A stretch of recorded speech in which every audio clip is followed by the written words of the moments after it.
nepanašu, kad buvo kažkokia tai ar tepalo bala, ar kažkas tai, nes, nu, sakykime, tai nutiko trečiam rate po pasikeitimo su padangom, tai jos jau buvo pakankamai įšilę ir tiesiog paslydo netikėtai. Tai dabar tai sunku kažką pakomentuoti, nueisim dar pasižiūrėsim į vietą, bet tiesiog panašu, kad tenais ar tepalo kažkas papylė, ar aušinimo skysčio ir ant kurio mes paslydo.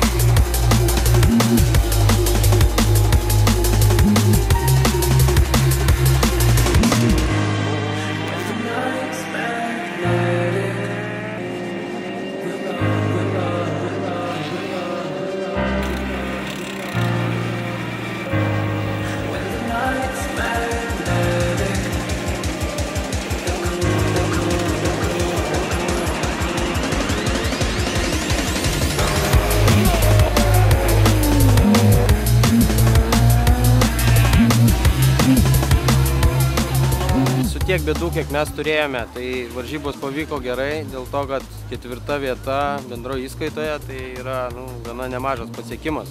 Su tokio lygio mašina, 2 litrų klasėje mes važiuoti turėtumėm, tos klasės nesusidarė, važiavom 3 litrų klasėje su žymiai galingesnėm mašinom. Bet kadangi yra subalansuota komandos darbas labai gerai ir pati mašina, jinai jau ne pirmus metus dalyvauja tokiuose varžybose ir tikrai jinai sugeba atlaikyti netgi tokius nulekimus į griovį ir visokius kitokius, sakykime, nesklandumus. Labai turėjom nemažai bėdų.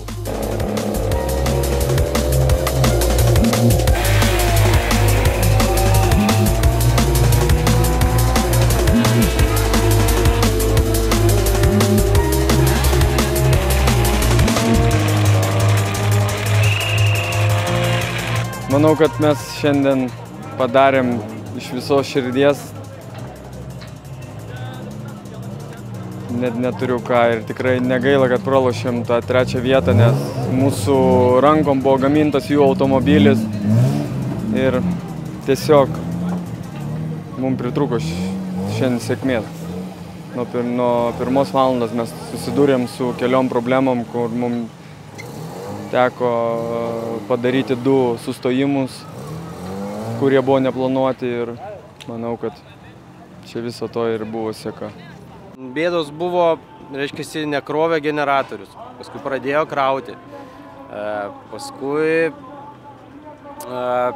reiškia, pradėjo kaisti tepalas, sprendėm bėdas, neveikė ventiliatorius, žodžiu, visokių tokių dalykų, kurių žmonės nemato iš šono. Tai tik mes žinome, net vairuotojai kartais nežino, nes mes nenorime jų varginti savo bėdomis. Tai mes jas panaikinam kartais tyliai, ramiai ir išsisprendžia jos pačios, sakykim taip. Jiem taip atrodo.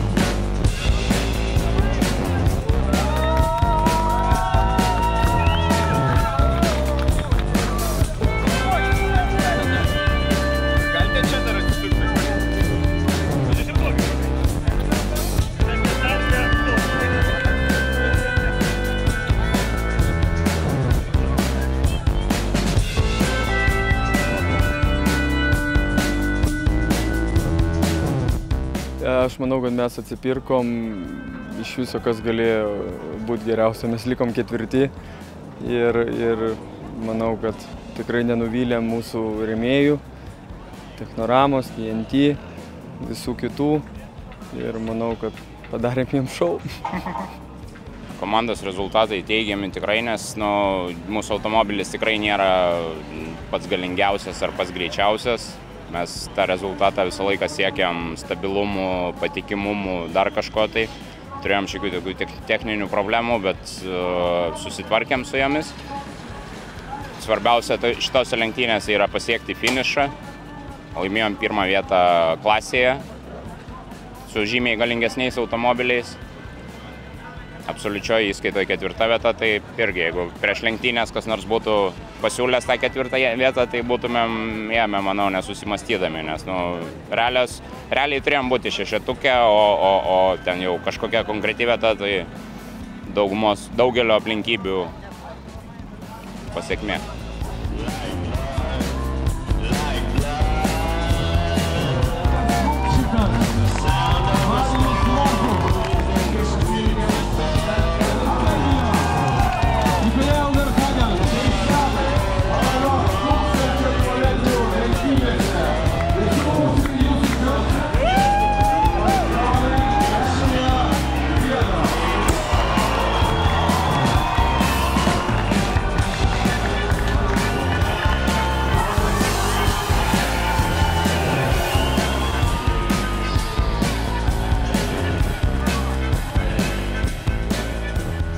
Norėjom taurę bendroje įskaitoje, nes mes iš šitas varžybas jau važiuojame nelaimėti klasėje, o užlipti ant pakilos.